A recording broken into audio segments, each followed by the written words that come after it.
નમસ્કાર દર્શક મિત્રો, આપ જોઈ રહ્યા છો Banas crime 24 news Gujarati channel. હવે જોઈએ આજના મુખ્ય સમાચાર। ડીસા પાલનપુર હાઈવે પરથી ફરી મૂંગા પશુઓ ભરેલી ટ્રક ઝડપાઈ, 44 જેટલા મૂંગા પશુઓને બચાવી લેવાયા।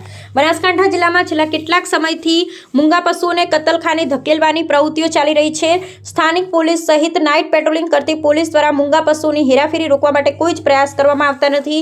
ત્યારે આજે ડીસા પાલનપુર હાઈવે પર 44 ભેંસવંશ જીવી બચાવી લેવાયા છે। બચાવેલ તમામ જીવોને કાંઠ પાંજરાપોળમાં મોકલી આપવામાં આવ્યા છે।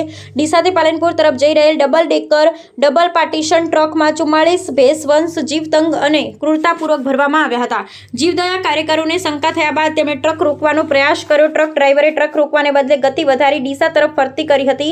ડીસા નજીકના ગામ પાસે રસ્તામાં અટકેલી ગાડીના કારણે ચાલકે ટ્રક ધીમું કરી અને જીવોને રોડ પરથી ઉતાર્યા। જીવદયા કાર્યકરો ટ્રકનો પીછો કરી ઘટના સ્થળે પહોંચ્યા। ટ્રક રોકી પોલીસને જાણ કરી ગઢ પોલીસ તાત્કાલિક સ્થળ પર આવી ટ્રક પર કબજો લીધો અને કાયદેસરની કાર્યવાહી શરૂ કરી પશુઓને બચાવી લેવાયા હતા અને ટ્રકને રાજકોટ ડીસા પાંજરાપોળ કાંઠ ખાતે લાવવામાં આવ્યા હતા અને તમામ 44 જીવોને સુરક્ષિત રીતે ઉતારવામાં આવ્યા। પાંજરાપોળ સંસ્થાઓ તેમજ જીવને પ્રાથમિક સારવાર, ખોરાક અને પાણીની વ્યવસ્થા કરી આ ઘટના લોકોમાં જાગૃતિ અને જવાબદારીનો સંદેશ સાથે સામે આવી છે કે આવી ક્રૂર પરિવહન અને કતલખાના માટેની પરિવહન પ્રવૃત્તિ સામે સજાગ રહેવું જરૂરી છે। અહેવાલ હરેશ ઠક્કર, ડીસા, બનાસકાંઠા।